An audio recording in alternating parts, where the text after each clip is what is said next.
O livro é esse aqui, Princípios do Processo na Constituição Federal. Esse livro do Nelson Nery Jr. é um livro que não fala apenas do processo penal, ele fala dos princípios em geral, fala de princípios que servem também para o processo civil, para o processo do trabalho, enfim. E por isso você deve conhecer, mesmo se você for de outra área. Se você atua em outras áreas do direito, eu recomendo que você tenha esse livro, ou pelo menos consulte o livro em alguma biblioteca, principalmente de faculdade. Essa edição aqui é a 10ª edição, mas eu sei que há edições mais recentes. Entretanto, quanto ao processo penal, não há mudanças significativas, principalmente porque é um livro mais doutrinário. Não é um livro tão jurisprudencial, aqueles livros que citam julgados atrás de julgados. Aqui é diferente, aqui é um fundamento mais dogmático, apesar de ter um fundamento muito prático. Como a gente vai ver, esse livro não apenas trata da teoria, mas leva muito para o lado prático. E na página 251 e também na página 252, ele fala sobre defesa técnica e autodefesa. Esse tema é muito curioso, porque devemos saber que o próprio réu faz a sua autodefesa, principalmente no interrogatório, mas ele tem que ter também a defesa técnica, que é feita por um advogado, por um defensor público ou por um defensor dativo.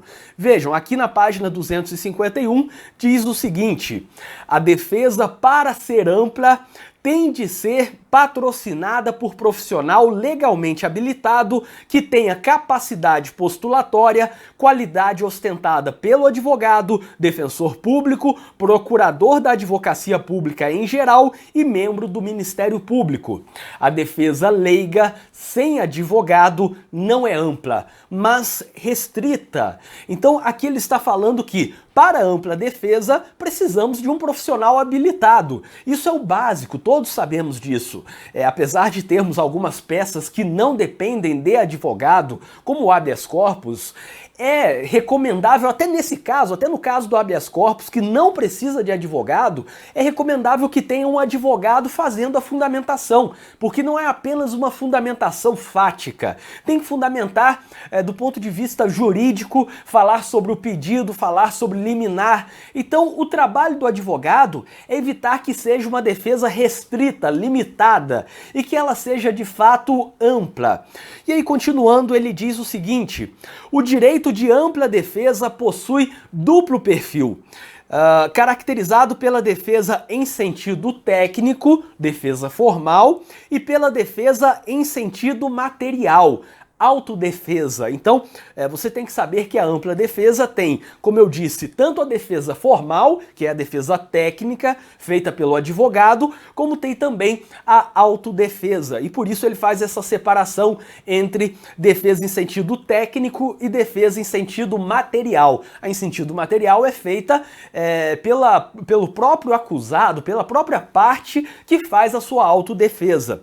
Em seguida ele continua, apenas para ilustrar mais um pouco, agora levando até mais para a prática, ele fala: no processo penal, a defesa em sentido material ou autodefesa, ou ainda autopatrocínio, é feita pelo próprio réu, verba e gracia, quando interrogado. E aí ele cita o artigo 185 do Código de Processo Penal.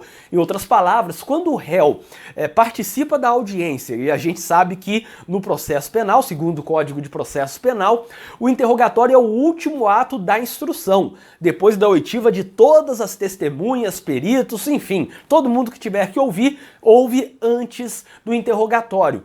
E em seguida é feito o interrogatório, no momento em que o acusado já sabe o que todo mundo falou, já sabe qual é a denúncia, já sabe o que tem no inquérito policial, obviamente, já sabe como a instrução foi conduzida, quais foram as provas juntadas, como as testemunhas se comportaram, o que falaram, quais foram as versões apresentadas, o que o advogado perguntou, o que as testemunhas responderam, e em seguida vai para o interrogatório com aquela entrevista prévia e reservada com o seu advogado. O advogado vai dizer tudo o que aconteceu na instrução, vai traduzir para o réu, vai explicar que tal testemunha disse tal coisa, coisa que vai na mesma linha daquilo que o réu falou durante o inquérito policial, então pode continuar nesse sentido, pode mudar tal coisa, nesse ponto você fica em silêncio porque não tem uma explicação ou sua explicação não é boa. Então essa